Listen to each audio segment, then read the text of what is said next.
In this video, we're going to expand upon the previous video where we used Bricks Builder to create a simple membership-based site and locked content away behind a membership. In this video, we're going to add in the ability to take payments to be able to have a paid membership option. Before we do though, let's quickly go and take a look at what we covered in the previous video. Link here and in the description. Check that out if you haven't followed along with that. This is what we created. This is our site that has articles on it that you can easily come in and view if you're a member, or they are free. So for example, if we come down to this upgradable GUI, if we click and open this up when I'm logged in as a member, you'll see we get the full article. All the content is available. However, if I'm not logged in or I don't have an account, what we actually see then is this. You can see we've got this is a teaser section, only for non-members. So we are locking content away behind a membership kind of user role. Now we want to expand upon that. To do that, we need to have some way of being able to take payments. And this is where we're going to be using a free plugin. We're going to use the Fluent Forms free plugin because they recently opened up the ability to be able to take Stripe payments. If you want more than that, you may have to look at the Pro or Premium version or alternative options. However, the free version, if you're happy connecting to Stripe, is a great solution. Before we do this though, we have one key important thing we need to do from our previous video, and that's change how our registration form works. Because previously we covered registration that would automatically change the user role to a custom user role, in this case, member. Obviously we don't want that now, we want to handle things through payment. So to do this, we simply have to go in and change a form entry. Let's come into our pages and all pages. There's our custom registration form. Let's edit this with Bricks. And all we need to do is select our form, come over into the left-hand side where we've got our user registration and open this up, change the role now from member, and we're going to set that to the what would be default, which is subscriber. So anybody that signs up will only sign up into our platform. They won't get access. They have to complete payment. That's it. That's now set that up. Okay, so we've laid the groundwork. Now let's move on to setting our form up and handling the payment side of things. To do this, we're going to come into Fluent Forms, and first of all, we're going to come down to the global settings section. From there, we're going to open up the payment settings, and you're going to make sure you enable the payment module. We'll click to make that available. I've already pre-filled out my business name and business address, and we're going to be using this on a test sandbox account, and then when you're happy and ready to go ahead, you can move this over to a live account. Jump into currency, make sure this is set up the way that you want. In this example, dollars is perfectly fine. And the pages for subscription management and so on, we can take a look at adding those in a little later. We simply need to create a couple of pages, drop in the shortcode that Fluent Forms provides us, and they will be all created for us. We'll deal with that a little later. Let's save our settings. Now let's hop into payment methods. There's Stripe. Let's enable this. I've got this set in test mode. We're going to connect this with our Stripe account. Because we're using a test account, I'm going to just say skip this form, but obviously you would connect this up to your actual account when you're ready to go live. Then once connected, you'll see we come back to this page and everything is now set up ready for us. So now we've got our payment method and everything set up and connected. We're now ready to move on and create the form that'll handle the payment. So let's come over into our forms. So now let's just add a new form. We'll use a blank form for this example. That's fine. And now we've got our basic form ready to go. So let's add the fields that we need in. So we want to put things like the name fields, the email address, and you can also put the address fields in. So I would recommend probably doing this if you are doing a sort of online payment form. So that would be the basics of our overall form. So now what we can do is we can come in and we can add in the payment options. So first of all, let's come down and expand the payment fields. And inside here, you can see we've got several different fields we can choose from.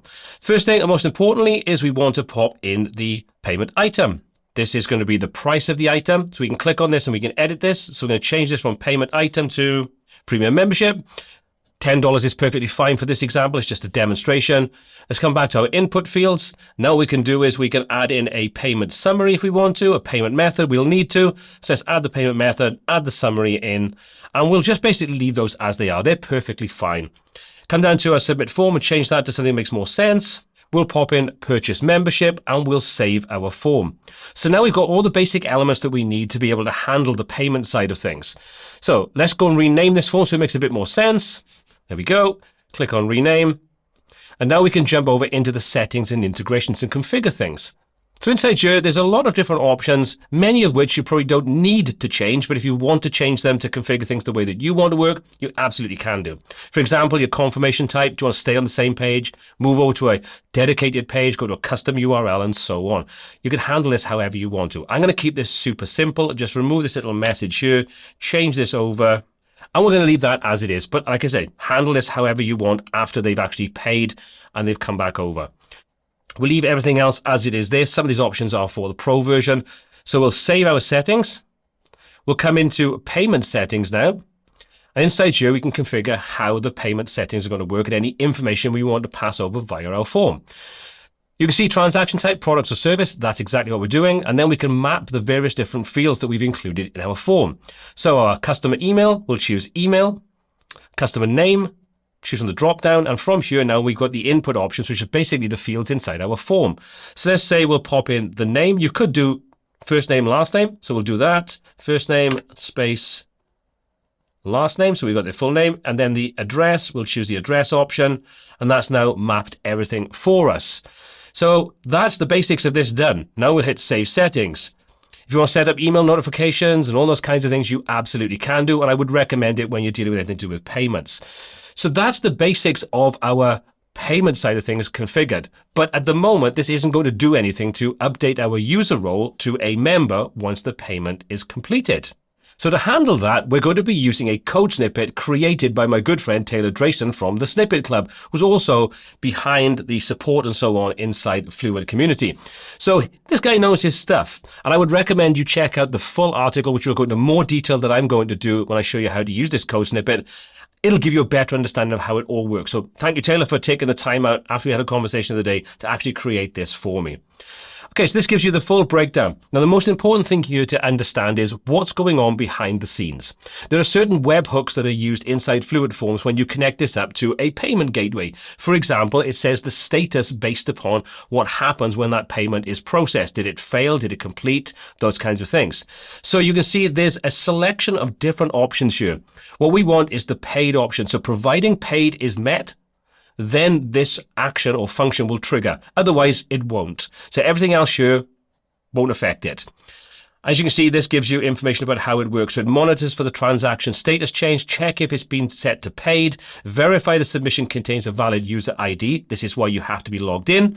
Confirm the user exists in the database, and then update the user's role to a specified role. In our example, the member role that we created in the first video with our first code snippet. Check out that video if you haven't. So there's a lot of different options here, but what we want is to grab this little bit of code. So we're going to copy this, head back over into our website and come down into Fluent Snippets. Again, totally free plugin that gives us the ability to try this. But if you want to, and you don't want to use this, you can easily go in and just do this inside your functions PHP file or use another tool from Fluent Snippets. It's up to you how you want to work. So what we need to do now is add a new snippet. We'll give this a name. If you want to add any descriptions, you absolutely can do, and we're going to drop in the code that Taylor's provided us with.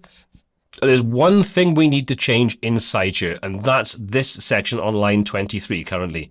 The role. This is the role you want to change them to once they've actually got that paid confirmation from, in this example, Stripe. So we're going to change this over to member, which is the custom user role we created using the code snippet. If you've changed that, you've used a different role or used a different method for creating a custom user role, just put in the name of the role that you've created inside there. That's basically it. You don't need to do anything else. It's basically all in place for us. Create our snippet, activate our snippet, and that now will handle everything for us behind the scenes once that has moved over to paid status. Now, there's one little warning I want to give you here when you test this out, and you should test this out before you make this live. I've already done the test in the background, and everything worked out fine for me. What you need to do is make sure you are not logged in as an administrator role. Set up a test account as a subscriber. Use the registration form if you want to test that process out, and then go through the purchasing process with the sandbox account that we've set up inside Stripe or whatever method you're using. Because if you do this when you're logged in as an admin, it will automatically update your role from the admin to the member role and you lose access to the admin completely. And it's an absolute pain in the bum to then go and change things afterwards. So please do bear that in mind. Only do this when you're logged in as a test account or as an alternative to your main admin account.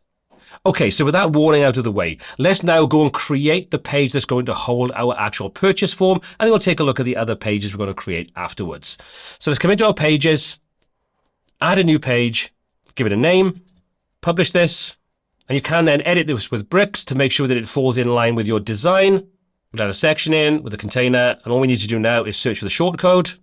Drop that in there, and now we just need the shortcode that we're going to use for our form. So as you jump back into Fluent Forms, copy this little shortcode, head back over into bricks, select our shortcode element, and just drop that shortcode inside there.